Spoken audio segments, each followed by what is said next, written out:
Allah yang besar, ajaib dan mulia, Kau Yesus yang selalu membuat. Jemaat yang dikasihi oleh Tuhan Yesus, kami mengangkat renungan firman Tuhan pada hari ini dari kitab Injil Yohanes pasal yang ke-12 ayat yang ke-20 sampai ayat yang ke-26.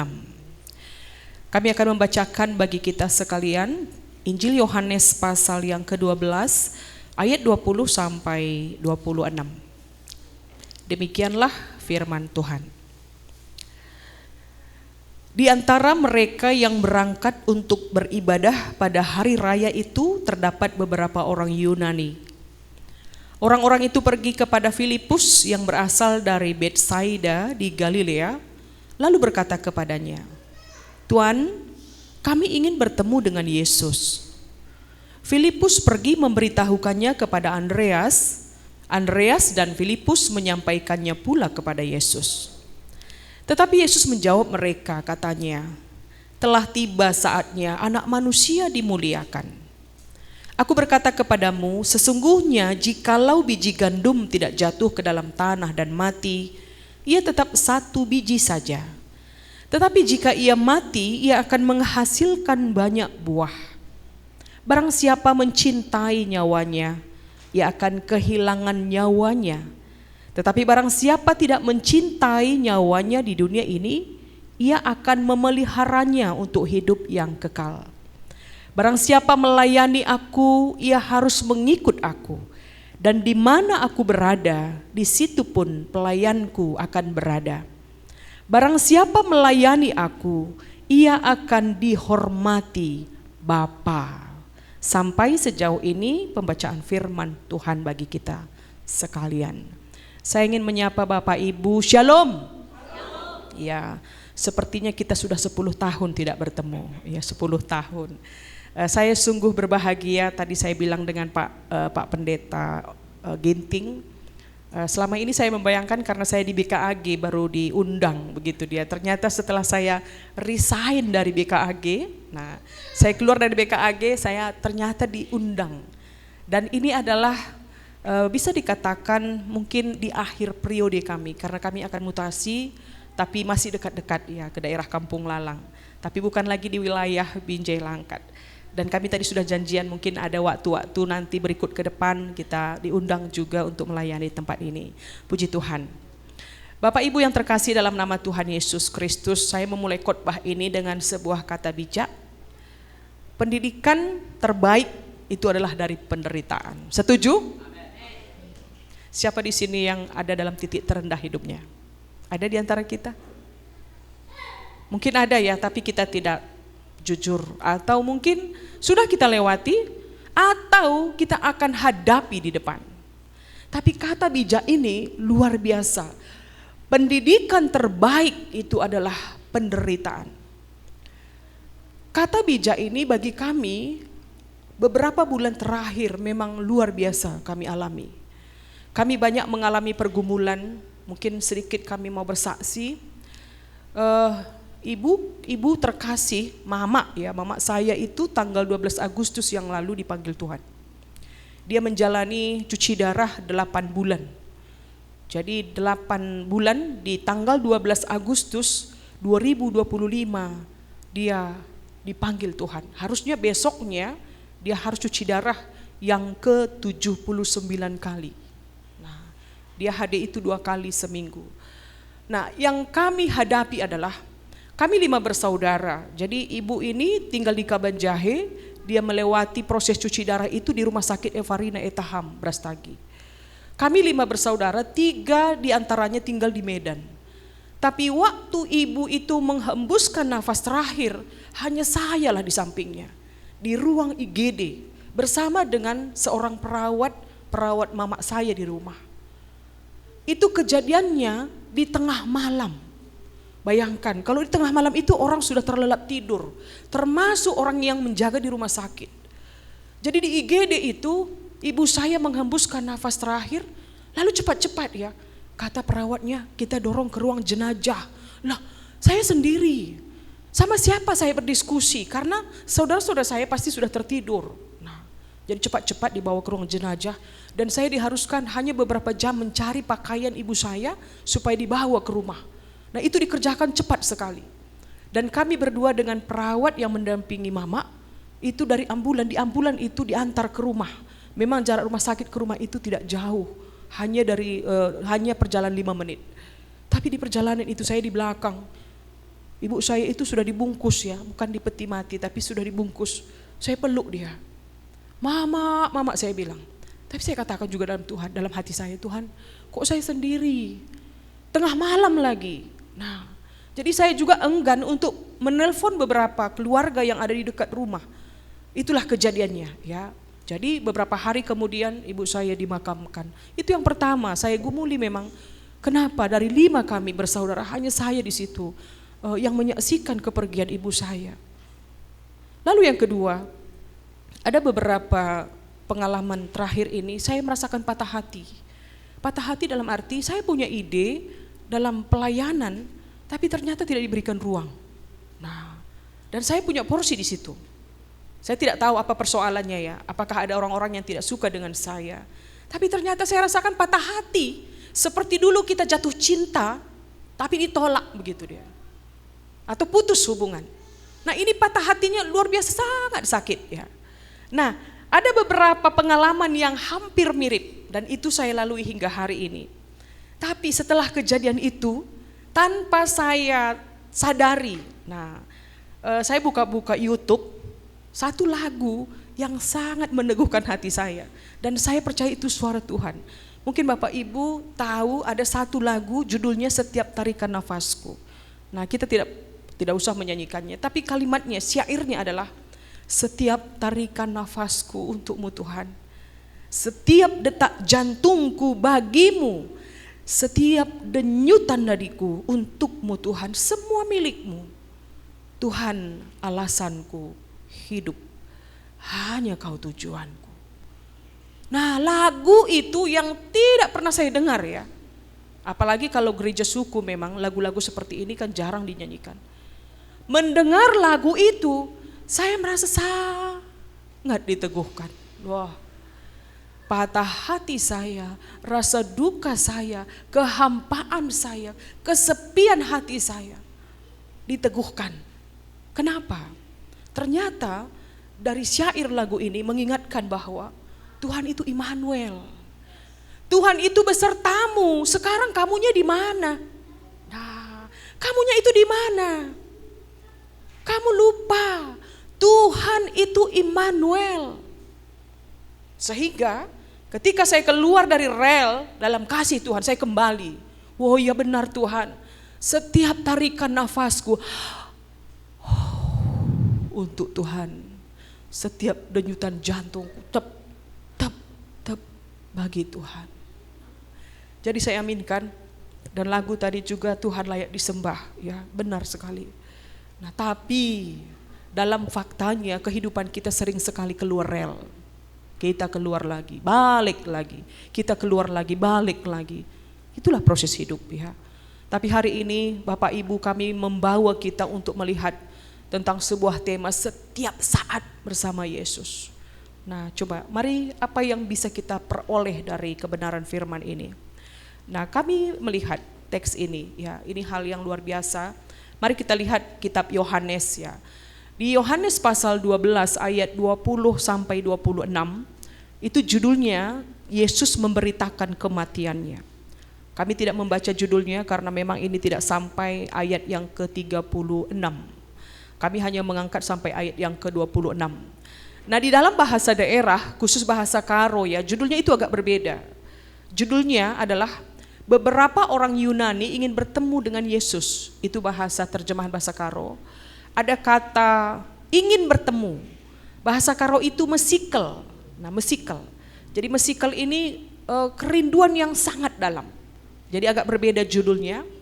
Secara umum kita lihat dulu Injil Yohanes. Injil Yohanes menceritakan tentang Yesus ini lebih bersifat bahasa filsafat ya. Filosofis.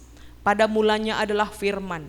Firman itu bersama-sama dengan Allah dan firman itu adalah Allah. Nah, sering sekali dalam ibadah Natal ini menjadi ayat yang dibacakan anak sekolah minggu. Kalau kita bacakan ini dan kita pahami, kita sulit untuk memahaminya. Benar, karena ini memang bahasa filsafat. Tapi isinya tajam. Yohanes memakai kata logos, firman. Firman itu adalah buah pikiran Tuhan. Mengapa Yohanes ini membicarakan tentang Yesus dari sisi bahasa filsafat?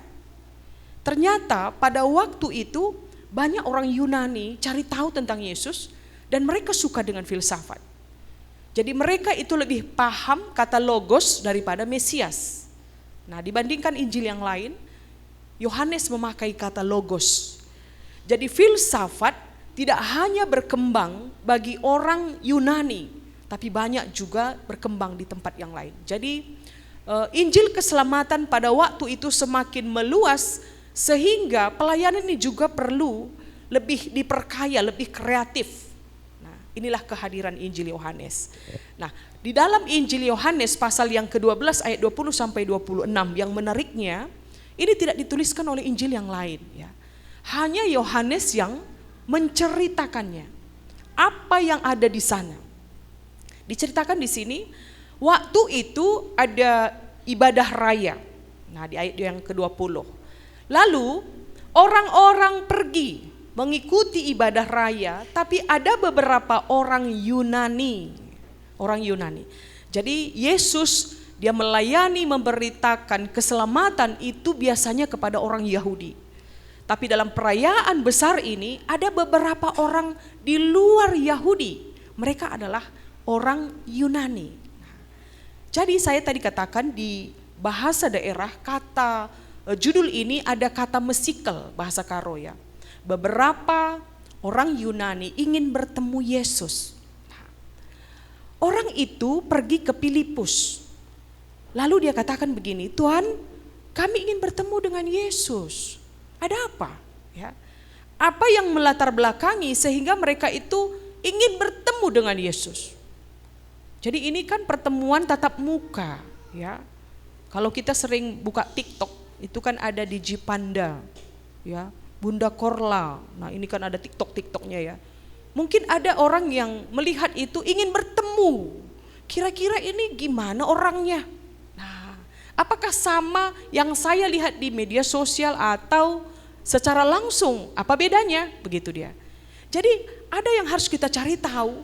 Mesikel, kerinduan yang sangat dalam bagi orang Yunani ini untuk bertemu Yesus. Ada apa di sana? Nah, jadi boleh kita berbanding. Kalau kita pakai kata kerinduan yang sangat mendalam, biasanya itu muncul dari hati yang mencintai. Kalau ada laki-laki dan perempuan, mereka saling mencintai, sepasang kekasih. Ketika mereka dipisahkan oleh jarak, mereka rindu untuk bertemu. Kenapa? Karena ada cinta dalam hatinya. Kalau pasutri yang masih dalam status pengantin baru, rasa rindu itu masih menggebu-gebu, ya kan? Masih menggebu-gebu. Nah, bola matanya juga masih berbinar-binar, begitu dia. Coba yang ulang tahun pernikahan 50 tahun. Mereka didudukkan bersisian. Nah, mereka bukan saling memandang lagi, tapi mereka mencari keluarganya. Satu melihat ke kiri, satu melihat ke kanan. Ya, saya pernah menyaksikan itu. Saya lihat, apalah keindahan pernikahan 50 tahun. Dirayakan pula. Tidak ada lagi binar-binar cinta kasih dalam bola matanya. Jadi kalau ditanya, kira-kira masih ada rindu? Biasa-biasa saja. Nah, kerinduan itu sudah mulai memudar. Nah, jadi ada juga pernah anggota jemaat kita, mereka sering bertengkar suami istri. Jadi mereka akhirnya sepakat, mari kita beda rumah, beda tempat tinggal. Karena mereka tempat kerjanya juga berbeda. Jadi mereka sepakat, satu rumahnya di sana, satu rumahnya di sini, lalu ada prinsip mengumpulkan rindu. Nah, setelah rindunya terkumpul banyak, baru mereka bertemu. Nah, begitu. Kenapa? Karena rindu yang sudah menggunung itu akan menghindari mereka dari pertikaian.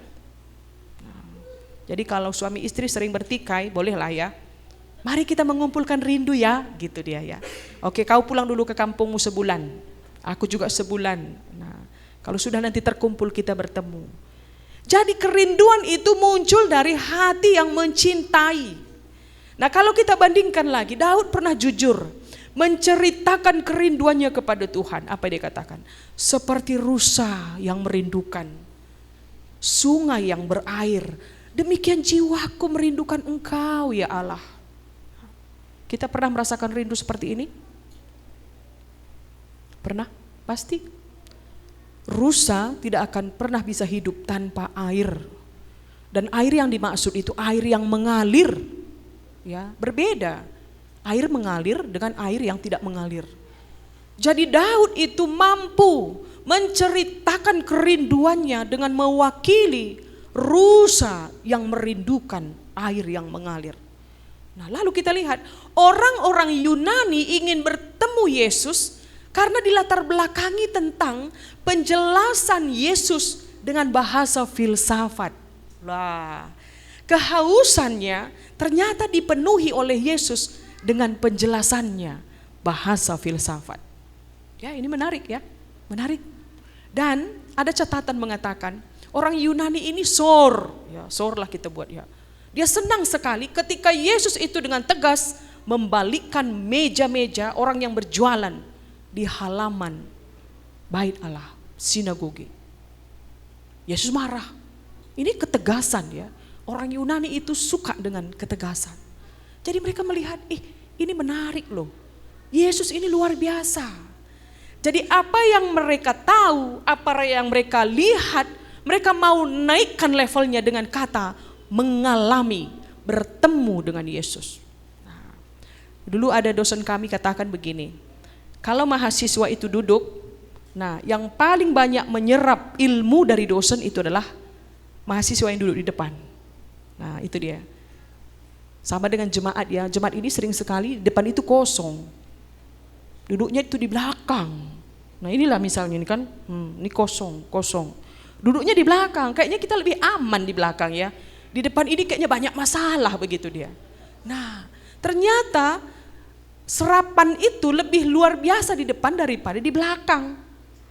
Jadi orang Yunani ini mau menyerap ya, merasakan tentang apa yang ada pada Yesus, tidak hanya sekedar teori. Tidak hanya sekedar melihat, belajar, tapi mereka ingin bertemu. Nah ini dia. Artinya ada usaha yang dikerjakan oleh orang Yunani untuk lebih mengenal Yesus. Lebih mengenal Yesus. Nah, jadi kata mengalami.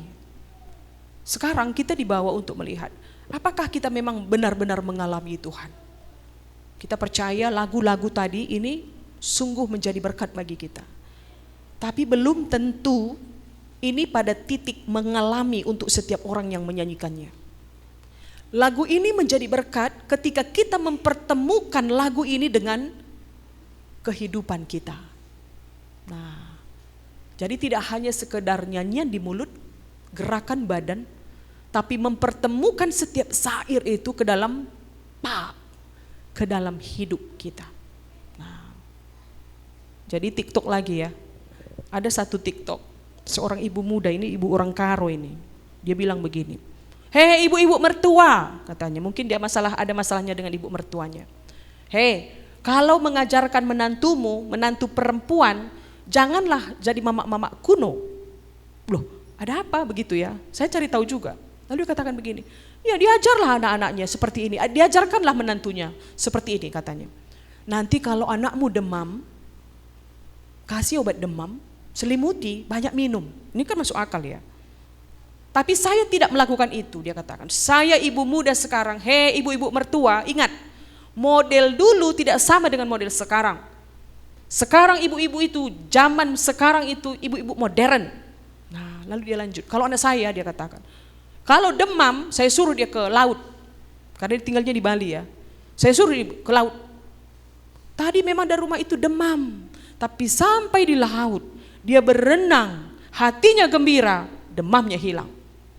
Artinya dia katakan, ayat Alkitab itu katakan, hati yang gembira adalah obat. Wah, clear itu katanya. Dengan bahasa sederhananya, dengan bahasa cerewetnya ya, dia mau katakan, Coba kau alami dulu, hati yang gembira itu adalah obat. Kadang kita juga katakan amin sekarang ya, besok-besok lupa. Iya kan? Benar. Tidak hanya jemaat, pendeta juga seperti itu. Ada masalahnya, kok sepertinya semuanya capek. Ya, gitu dia. Coba kita bangkitkan hati. Ini sekarang perintah hidup manusia, bukan di otak. Di hati. Nah, ini kan mengalami Tuhan. Benar enggak ya hati yang gembira adalah obat? Coba kita rasakan. Kalau kamu punya penyakit, apapun itu, coba kita kondisikan dulu hati ini. Gembira. Gembira. Bagaimana caranya? Persekutuan kita dengan Tuhan. Ketika kita merasakan hati yang gembira, pasti itu akan terbukti menjadi obat untuk tubuh ini. Amin? Nah, mengalami. Banyak orang Kristen belum memiliki iman milik pribadi. Saya suka dengan kalimat itu ya. Tapi masih iman pinjaman. Kata Ayub seperti ini, kata Paulus seperti ini, kata Simon Petrus seperti ini. Katamu apa? Ini kan masih iman pinjaman, kata orang. Kata saya itu bagaimana? Kata mama ini, bapak ini. Nah, Ayub pernah dalam iman pinjaman. Tapi ketika dia menghadapi kehilangan orang yang dia kasihi, harta kekayaannya, coba kita cari tahu. Ayub 42:5. Hanya dari kata orang saja aku mendengar tentang engkau, tetapi sekarang mataku sendiri memandang engkau. Dia mengalami Tuhan. Nah, jadi mengenal Tuhan belum tentu mengalami Tuhan, tapi mengalami Tuhan pasti mengenal Tuhan dengan baik. Amin. Sekarang kita bandingkan. Berdoa ternyata orang berdoa itu lebih kusuk di pesawat terbang daripada dalam ruang ibadah. Ya, benar ya. Tanpa kita suruh orangnya di pesawat itu langsung. Nah, apalagi kalau ada goncangan ya, oh Tuhan, tolong. Nah, semangat berdoa di pesawat itu jarang ada dalam ruang ibadah. Ya. Walaupun yang memimpin doa itu mulutnya sudah berbusa-busa, berapi-api.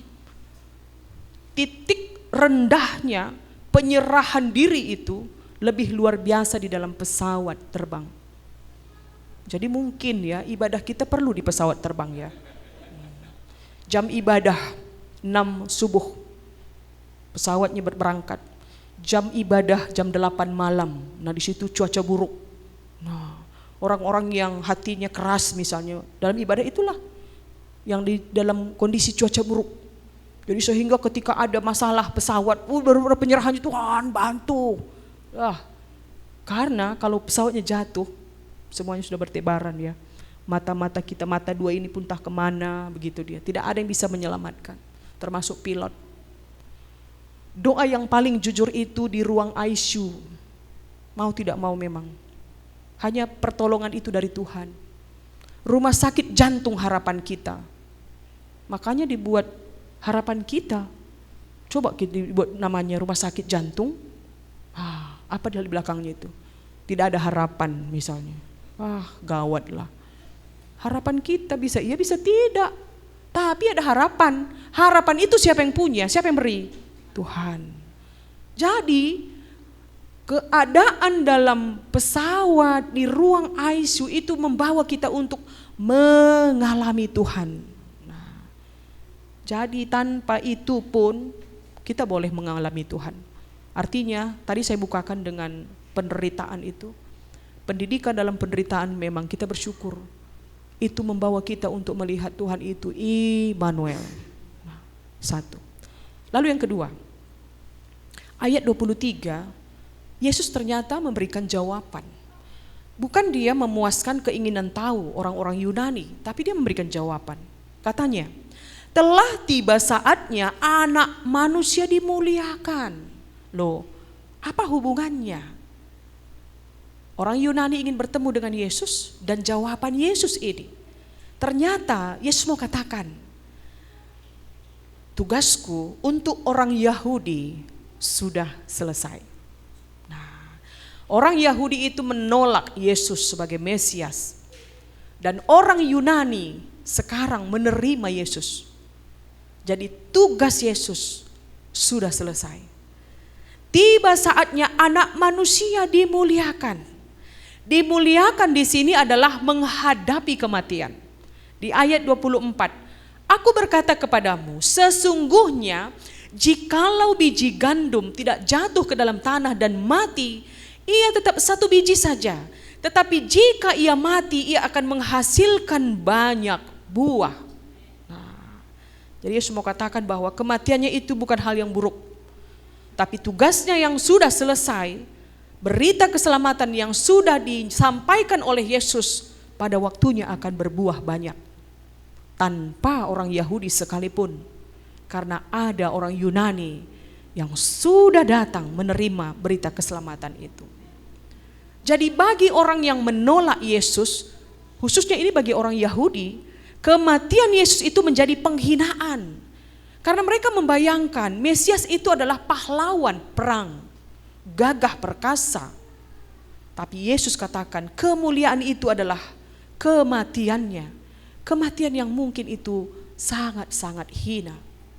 Jadi Yesus mau mengubah paradigma orang Yahudi tentang Mesias dengan Yesus memakai kiasan dalam ilmu tumbuh-tumbuhan, biji gandum.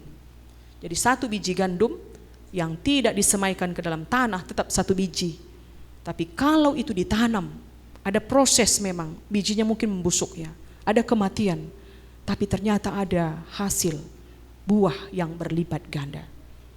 Inilah yang diceritakan oleh Yesus kepada orang Yahudi termasuk orang Yunani yang suka dengan bahasa filsafat. Jadi mereka itu mencerna kalimat Yesus ini sangat-sangat baik. Nah, jadi Yesus mau katakan, ketika orang ingin bertemu dengan Yesus, mengalami Yesus, dia harus punya sikap mental yang siap mengasihi dan mau berkorban bagi orang lain walaupun nyawa taruhannya. Nah, di ayat yang ke-25, barang siapa mencintai nyawanya, ia akan kehilangan nyawanya. Tetapi barang siapa tidak mencintai nyawanya di dunia ini, ia akan memeliharanya untuk hidup yang kekal. Yesus mau katakan kematiannya bukan akhir, tapi awal kehidupan yang baru. Jadi dengan demikian, Yesus mau katakan bahwa ketika kita tahu tentang kematian, kita akan menghargai hidup. Nah, karena hidup ini diakhiri dengan kematian dalam dunia, tapi kematian itu adalah pintu gerbang memasuki kehidupan yang baru di surga. Kembali ke cerita ibu saya, setelah mama itu dimakamkan, satu hari setelah dimakamkan itu, kami ada berlima memang karena kami saling berjauhan, kami sepakat ya membereskan rumah. Karena bapak saya tinggal sendiri di usia 84 tahun. Ada memang perawatnya perempuan. Jadi kami sepakat untuk menggeser semua posisi perabot rumah supaya bapak ini tidak terlalu rindu ataupun duka. Nah, kami membereskan juga barang-barang mama, barang-barang yang mungkin perlu diungsikan begitu, apa yang masih bisa dipakai. Tapi ada satu tas yang menarik ya, tas itu tas pribadi, artinya tas mama yang mungkin tiap hari dia buka. Untuk 4 saudara saya itu, mereka itu melihat tas itu biasa, bagi saya itu tidak. Saya bukalah tasnya, ada di dalam 3 buku. Satu buku tentang buku bacaan ya, tentang menopause. Nah, mungkin mama cari tahu juga di usia 77 tahun bagaimana kondisi perempuan yang menopause. Lalu satu lagi buku tentang dunia orang mati. Nah, lalu satu lagi buku catatan. Di buku catatan itu ada lipatan-lipatan dan ada tulisan dari apa yang dia baca, dia tulis. Dan saya percaya itu adalah tulisan mama dan juga bagaimana dia mempersiapkan dirinya menghadapi kematian. Nah, karena dari awal dia tidak mau cuci darah. Karena dalam pikirannya yang dikatakan orang juga, cuci darah itu memperpendek umur. Repedas nang kemate kata orang sama dia. Nah, tapi tidak ada yang bisa, tidak ada solusi, hanya cuci darah. Karena dia tidak sadar lagi waktu itu darah di otak sudah diracuni, artinya keracunan di darah di otak ya. Dia tidak sadar dan solusinya hanya cuci darah. Kalau sudah dimulai harus lanjut. Nah, jadi saya melihat mama saya ini memang sangat cari tahu ya. bagaimana keberadaan kehidupan di sana setelah mati. Nah, jadi memang benar waktu dia pergi meninggalkan dunia ini, kami anak-anaknya punya kesan, kematian itu tidak menakutkan. Tidak menakutkan. Ya, karena mama itu wajahnya juga tenang.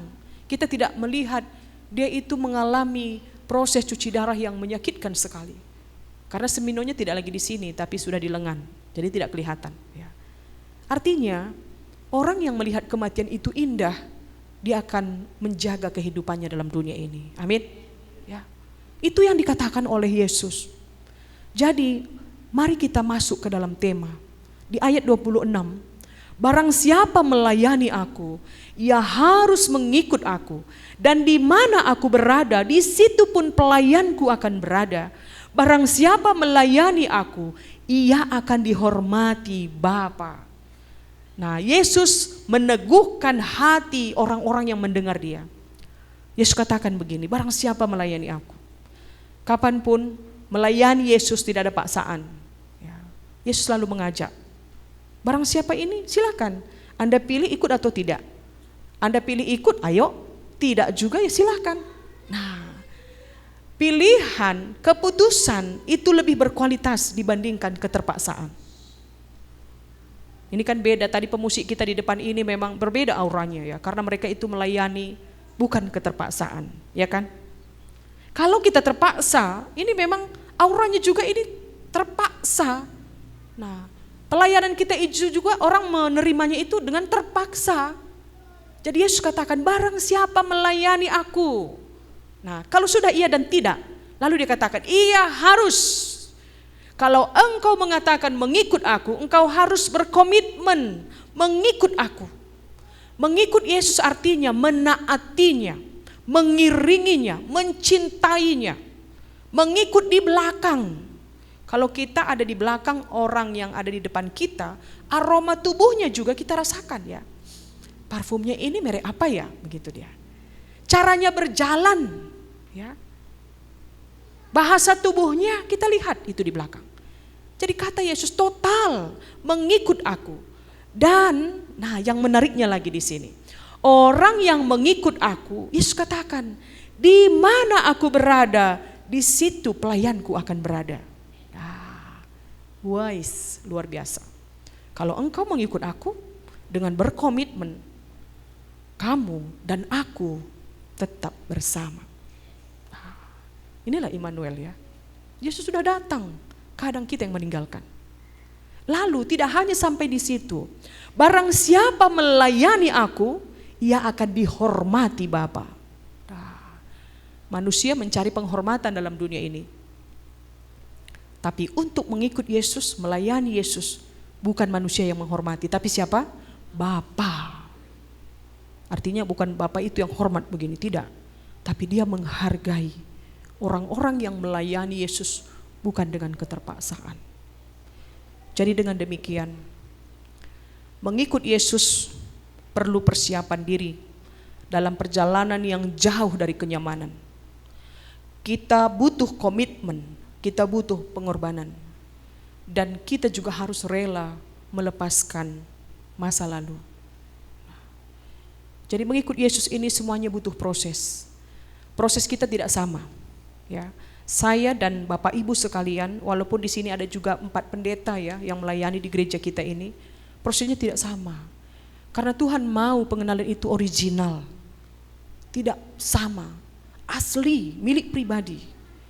Jadi mengalami Tuhan itu memang ini privasi ya, privasi. Ini hubungan intim yang sangat dekat dengan Tuhan. Nah, jadi Yesus katakan, siapa yang mengikut aku akan tetap berada bersama dengan dia. Dan siapa yang melayani aku, dia akan dihormati oleh Bapa. Tidak ada tandingannya dalam dunia ini apa yang dikatakan oleh Yesus. Jadi Bapak Ibu yang terkasih dalam nama Tuhan Yesus, dengan tema ini kita ditantang setiap saat bersama Yesus. Nah, marilah kita berjalan, berjuang untuk terus melakukan yang terbaik dalam kehidupan kita. Nah, lalu penutup firman ini, kami ingin mengangkat ada sebuah cerita, kisah nyata ya. Ada seorang dokter seorang Cina yang dia datang ke jalur Gaza. Jadi ada ruang bawah tanah, dia dengan timnya mengobati korban pembantaian. Nah, yang luar biasanya mereka itu di bawah, proses pembantaian itu di atas. Jadi setiap ada korban itu diantar ke bawah. Nah, dia itu berjuang sekali untuk melakukan proses pengobatan ini. Lalu ada tentara yang di atas itu datang ke bawah menemukan tim ini dengan kegiatannya. Lalu mereka katakan begini, Anda dilarang melakukan ini. Anda sangat dilarang melakukan ini, jangan menyelamatkan mereka. Lalu ini dokter Sui, dia katakan begini, saya akan tetap mengerjakan ini apapun taruhannya. Apapun taruhannya. Lalu dia tuliskanlah pengalamannya itu dengan banyak ancaman dalam sebuah buku untuk diabadikan menjadi sebuah pembelajaran kesaksian iman bagi banyak orang. Nah, setelah ada bukunya, ada seorang yang pernah bertanya kepada dia, Dr. Sui, mengapa Anda melakukan ini? Dia katakan dengan 3 alasan. 1, dia katakan, mereka adalah korban perang. Lalu yang kedua, dia katakan, karena saya seorang dokter. Lalu yang ketiga, dia katakan, karena saya seorang Kristen. Nah, jadi setiap saat bersama Yesus itu adalah kehidupan kita di dunia ini. Jangan pernah melihat gereja itu besar atau kecil. Ya, Bapak Ibu, gereja besar atau kecil itu bukan persoalan bagi Tuhan. Yang penting adalah buahmu di luar. Ya, buahmu di luar. Saya merinding ya. Banyak gereja besar tapi hanya menghasilkan orang-orang yang puas dengan dirinya sendiri. Ya, dia sudah melakukan ibadah, dia merasa plong, ya sudah selesai, pulang begitu dia. Kehidupannya kembali seperti biasa. Jadi persekutuan ini soal besar kecilnya itu nomor 2. Yang terpenting adalah buah kehidupanmu di luar. Bagaimana engkau menceritakan tentang Yesus yang sudah engkau alami. Bukan sekedar tahu, kenal, paham tentang firman Tuhan. Tapi pengalaman hidupmu dalam Tuhan. Dan yakinlah itu daya setrumnya lebih hebat dibandingkan hanya sekedar teori. Nah, jadi dengan demikian kita bersyukur untuk hari ini dan kita percaya hubungan kita di tempat ini tidak hanya dalam dunia, tidak hanya hubungan JKI, tapi hubungan ini sampai ke kekekalan. Amin. Amin. Ikatan ini ikatan dalam Kristus dan Kristus mau ada komitmen dalam kita semuanya untuk tetap setia bersama dengan Yesus, setia bersama. Kau Yesus yang selalu membuatku terpesona, segala pujian bagimu ya